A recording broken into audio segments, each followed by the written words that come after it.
Hello, good morning. Nandito tayo ngayon sa pinakamalaking market sa Sydney na mga fresh ng napilihan ng mga gulay at isda, fresh market. So, nandito po tayo ngayon para mamili tayo ngayon ng araw ng isda para i-deliver natin sa Condobulin bukas ng umaga. So, pakita ko sa inyo kung anong itsura ng fresh market dito. Yung pala aking asawa, Scotty. Yan. Kita nyo yun doon.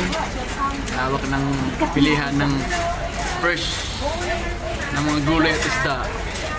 Ayun, lawak niyan, hanggang doon yan. Ayun, hanggang doon sa dulo. So kaya naman ngayong araw, mamimili tayo ng dito sa Pintrap. Ito yung likod ko na yun. Yun, puro mga din. Hello, at natapos na nga kami sa aming pamimili dito sa fish market. At kami nga ay nakapamili na ng aming isdang for delivery bukas sa Condobulin. So kaya, ayun, medyo nabot din kami ng halos 2 oras sa pamimili. At medyo hapon na nga. So, yun lang. Samahan nyo kami bukas sa aming delivery. Maraming salamat. Kita muna tayo.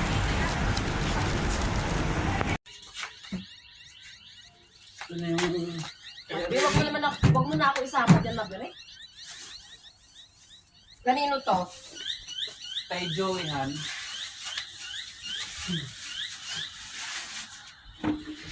Kay Joey ay isang pakit. Kilo na ng isda na ating mga pang-deliver.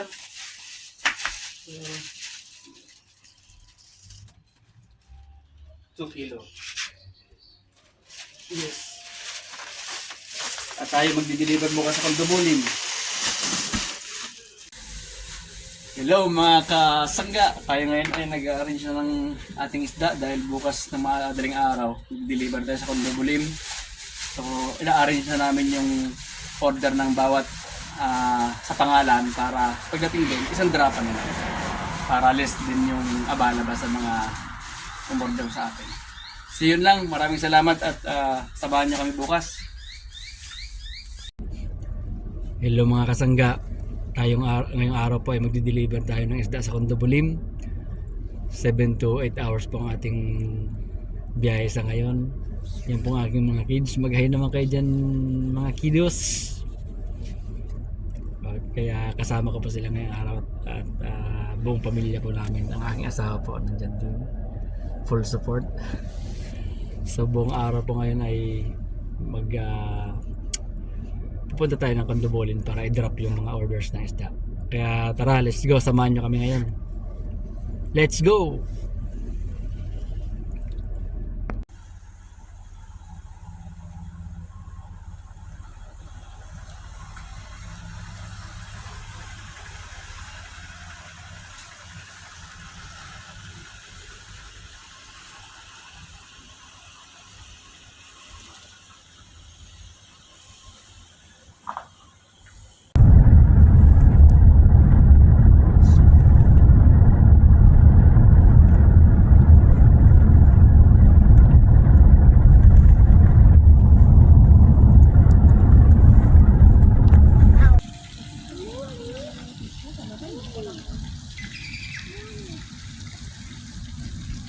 Hello! Nandito muna tayo ngayon sa Parks. Stopover after ng mga 5 oras na drive from Sydney. So, nag-stopover muna tayo dito at almusal muna. So, time check, alas 8 ng umaga. So, siguro mga 9:30 nandun na tayo sa Condobulin. So kita muna tayo doon hanggang sa muli.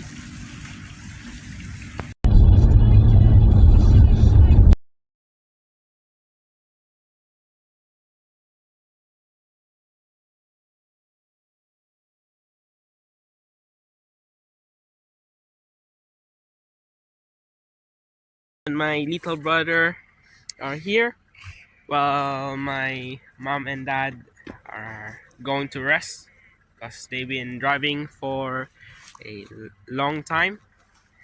We're gonna go back to Sydney, which we will see you there. Okay, we got the farm over here. We're just having our stopover near beside the road. Okay, say hi. Hi! That's all. See you in Sydney.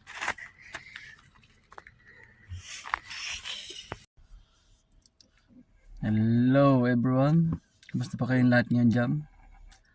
Isang bagay na na-realize ko na dapat meron tayo sa ating buhay ay ang kape muna tayo. Dapat meron tayong kape pag bumabiyahe. Sarap. Na-realize ko na napakahalaga pala ng magkaroon ng maayos na tulog. Dahil lalo't pagka tayo nagbabiyahe, nagdadrive tayo ng malayo, napaka-importante na sapat yung ating tulog. Ako kasi minsan kulang yung aking tulog tulad ngayon, kulang yung aking tulog ngayong araw at bumiyahe kami ng malayo. Kaya hirap na hirap ako. Maya't maya tumitigil ako dahil nagpapahinga ako. Tutulog ng mga 15 minutes tapos rangkada na ulit.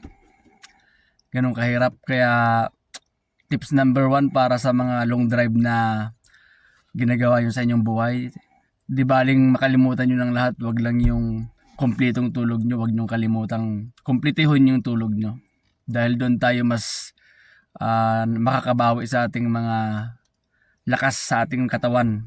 Dahil kung tayo ay puyat tulad ko ngayon at bumiyahe ng malayo, medyo pagod din tayo. So yun lang, mahalagang paalala na wag nating baliwalain yung maayos na tulog natin sa tuwing may mga malalayong biyahe tayong mga dinadrive natin na malayo ang lugar. So yun lang po, maraming salamat, hanggang sa muli.